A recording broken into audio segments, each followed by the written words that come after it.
सोने यानी गोल्ड का शुमार दुनिया की कीमती तरीन धातों में होता है। सोने के जेवरात, बर्तन और कुछ लोग तो गोल्ड से बने कपड़े भी पहनते हैं और बाज अपने जुनून में इस कदर आगे चले जाते हैं कि सोने का वर्क चढ़ी कारें और हवाई जहाज भी ऑन करते हैं। जमाना कदीम ही से दुनिया में बेहद कीमती चीजों में सबसे ज्यादा अहमियत का हामिल गोल्ड रहा है और ये ट्रेंड आज भी नहीं बदला है। लोग तो छोड़िए, बड़े बड़े कंट्रीज भी अपनी दौलत को सिक्योर करने के लिए गोल्ड स्टॉक करते हैं। लेकिन दोस्तों, क्या आप जानते हैं कि सोना जमीन के अंदर बनता कैसे है और उसे निकाला कैसे जाता है? पाकिस्तान के किन किन मकामात से गोल्ड निकाला जाता है और दुनिया में इस वक्त टोटल गोल्ड कितना मौजूद है? तो वॉइस डेली की ये वीडियो आखिर तक जरूर देखिएगा, क्योंकि इन तमाम सवालों के जवाब आपको आज की वीडियो में मिलेंगे। मगर आगे बढ़ने से पहले रेड बटन पर क्लिक करके और बेल आइकॉन को प्रेस करके वॉइस डेली के सब्सक्राइबर जरूर बनिए। दोस्तों, सबसे पहले तो बात करेंगे कि सोना जमीन के अंदर बना किस तरह। आज से कई बिलियन ईयर्स पहले जब हमारी जमीन तश्कील पा रही थी तो इस सैयारे पर शहाब साकिब और पत्थरों की बमबारी की वजह से ये धात भी जमीन पर आई। ये बमबारी 200 मिलियन सालों तक जारी रही और जमीन के बनने के दौरान पिघला हुआ लावा जमीन के मरकज में धंस गया, जिससे जमीन का कोर बना और बहुत सी धातें जमीन में रह गईं।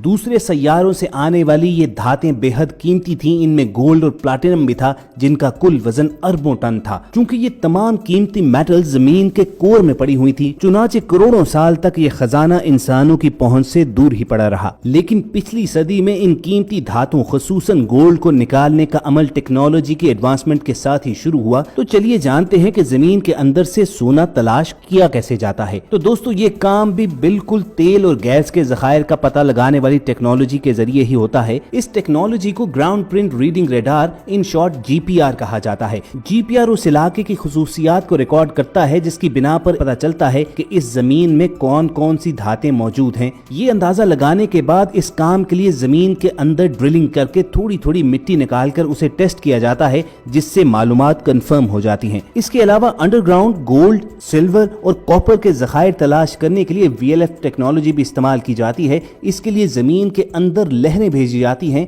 और जब इन लहरों से कोई धात मिलती है तो इसमें गूंज पैदा होती है और इसी से माहिरीन अंदाजा लगाते हैं कि इस जमीन के अंदर कुछ है भी या नहीं। लेकिन दोस्तों, ऐसा हरगिज नहीं है कि हर कोई मुंह उठाकर इस टेक्नोलॉजी की मदद से सोने की तलाश के लिए निकल खड़ा हो, बल्कि ये काम गवर्नमेंट की इजाजत से ही होता है। और इस तरह का काम जियोलॉजिकल सर्वे ऑफ पाकिस्तान की टीम ही करने की मजाज है, जिन्होंने तकरीबन पाकिस्तान के 50% हिस्से को सर्वे कर लिया हुआ है और उन्हें बहुत कुछ मिला भी है। व्यूअर्स, जब ये जियोलॉजिकल सर्वे की टीम कंफर्म कर देती है कि इस जमीन के नीचे गोल्ड के जखायर मौजूद हैं, तो फिर इसे जमीन से निकालने का अमल शुरू होता है। अंडरग्राउंड गोल्ड को निकालने के लिए धमाके करके चट्टानों को तोड़ा जाता है और किस चट्टान को तोड़ना है इसका फैसला भी जियोलॉजिस्ट करते हैं। अब दोस्तों, अगर आप ये सोच रहे हैं कि खुदाई करने के बाद गोल्ड के बड़े बड़े ब्लॉक्स मिल जाते हैं, तो ऐसा हरगिज नहीं है।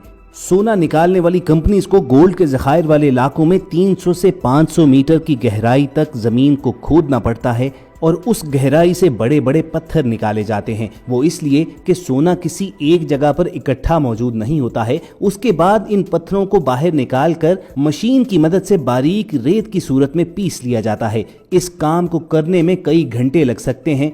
फिर इन पत्थरों और सोने के जर्रात को अलग करने के लिए अमल शुरू होता है और इस काम के लिए खास वाइब्रेटिंग टेबल यूज किया जाता है। इस टेबल पर एक कंबल नुमा कपड़ा बिछा होता है और उसे गीला कर दिया जाता है। फिर रेत की तरह पिसे हुए इन पत्थरों को उस कपड़े पर बिछा दिया जाता है और जब गीले जर्रात उस कंबल पर से गुजरते हैं तो गोल्ड के पार्टिकल्स उसमें चिपक जाते हैं और बाकी का पत्थर बाहर निकल जाता है। इस प्रोसेस को मल्टीपल टाइम्स किया जाता है, हत्ता के गोल्ड और पत्थर बिल्कुल अलग हो जाते हैं।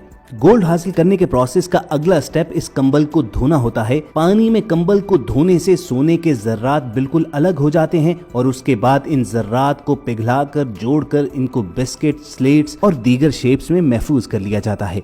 दोस्तों, अगर तो सोना इस तरीके से निकल आए तो फिर कीमियाई तरीकों की जरूरत नहीं पड़ती है। लेकिन अगर सोना ना मिले तो फिर उसके बाद 3 अलग अलग कीमियाई अमल किए जाते हैं, जिनमें पहला तरीका तो पोटाशियम साइनाइड, दूसरा अमलगमेशन प्रोसेस ऑफ गोल्ड, जबकि तीसरा तरीका फ्लोटिंग प्रोसेस ऑफ गोल्ड है, जिससे हासिल करदा सोना इंतहाई खालिस और ठोस होता है। लेकिन व्यूअर्स, क्या आप जानते हैं कि गोल्ड के इन बिस्किट्स और स्लेट्स के अलावा जो जेवरात आप खरीदते हैं उनमें आपको सोना खालिस नहीं मिलता है। लेकिन घबराइए नहीं, इसकी वजह ये होती है कि खालिस सोने से कोई भी चीज बनाना बहुत मुश्किल हो जाता है, इसलिए फिर इसमें कुछ दूसरी धात ऐड की जाती है ताकि इसको जेवर की शक्ल में कोई भी शेप दी जा सके। रॉ गोल्ड से ज्वेलरी बनाने के लिए सबसे पहले तो गोल्ड बिस्किट्स या पुरानी ज्वेलरी को एक भट्टी में पिघला दिया जाता है। इस भट्टी का टेम्परेचर इस कदर ज्यादा होता है कि सॉलिड गोल्ड चंद मिनट के अंदर अंदर पिघल कर पानी हो जाता है। फिर इस पिघले हुए गोल्ड को मुख्तलिफ सांचों में डाल दिया जाता है ताकि वो उसी शेप में आ जाए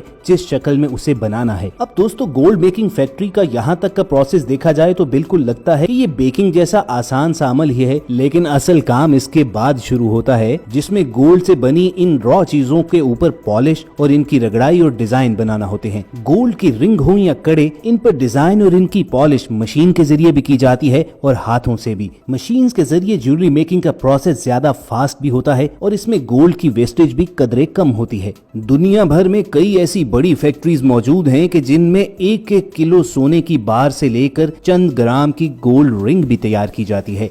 ज्वेलरी मेकिंग फैक्ट्री से इस गोल्ड को फिर मुख्तलिफ बॉक्सेस में बंद करके हिफाजत के साथ दुकानों पे सप्लाई कर दिया जाता है, जहां से लोग उस दिन के गोल्ड रेट के मुताबिक इन्हें परचेज कर लेते हैं। और रहा ये सवाल कि सोना आखिर इतना महंगा क्यों होता है, तो ये जान लीजिए कि दुनिया भर में यही असूल है कि जो भी धात जितनी मुश्किल से और जितनी कम मिकदार में दस्तयाब होगी वो उतनी ही महंगी होगी। यही वजह है कि जिन ममालिक में गोल्ड के ज़खायर मौजूद हैं और वहाँ से सोना निकलता है तो वहाँ पर गोल्ड की प्राइस दूसरे कंट्रीज के निस्बत कदरे कम होती है। चलिए जानते हैं कि पाकिस्तान में गोल्ड के रिजर्व्स किन इलाकों में मौजूद हैं। बात की जाए पाकिस्तान के सबसे बड़े ज़खायर की तो वो सूबा बलूचिस्तान में दो बड़ी खानें हैं, जिनमें से एक रिकोडिक और दूसरी सेंडक कहलाती है। जियोलॉजिकल सर्वेस के मुताबिक रिकोडिक कान में इतना गोल्ड मौजूद है कि हम आसानी से 56 टन गोल्ड रोजाना भी निकाल सकते हैं। लेकिन हम चूंकि टेक्नोलॉजी के मामले में खासे पीछे हैं, चुनाचे बलूचिस्तान से गोल्ड निकालने का प्रोसेस अभी शुरू ही नहीं हो सका। और जिस दिन हम इसमें कामयाब हो गए तो मान लीजिए कि कर्ज उतारना तो छोड़िए एक तरफ, पाकिस्तान दूसरे ममालिक को कर्ज देने की पोजीशन में आ जाएगा। मगर फिलहाल पाकिस्तान चूंकि गोल्ड इंपोर्ट करता है, चुनाचे हमारे मुल्क में गोल्ड के ज़खायर भी कम हैं और यहाँ पर सोना भी काफी महंगा है। दोस्तों, क्या आप जानते हैं कि इस दुनिया में अमेरिका वो मुल्क है कि जिसने गोल्ड की सबसे बड़ी मिकदार स्टॉक की हुई है। अमेरिका के सेंट्रल बैंक में गोल्ड के रिजर्व्स तकरीबन 8000 टन के करीब हैं, जो कि दूसरे नंबर पर आने वाले मुल्क जर्मनी से तकरीबन 2 गुना ज्यादा है। अमेरिका को देखते देखते दूसरे ममालिक ने भी गोल्ड की अहमियत समझ ली है। चुनाचे चाइना के सेंट्रल बैंक में भी 2000 टन तक गोल्ड के जखीरे मौजूद हैं। तो दोस्तों, ये थी गोल्ड पर वॉइस डेली की एक डिटेल रिपोर्ट। अगर आपको हमारी मेहनत अच्छी लगी हो तो इस वीडियो को लाइक करके फेसबुक और व्हाट्सएप के जरिए दोस्तों के साथ शेयर भी कीजिए और ऐसी ही इन्फॉर्मेटिव वीडियोस फ्यूचर में हासिल करने के लिए रेड बटन पर क्लिक करके और बेल आइकॉन को प्रेस करके वॉइस डेली के सब्सक्राइबर्स बन जाइए। बहुत जल्द दोबारा मुलाकात होगी। सुनते रहिए वॉइस डेली।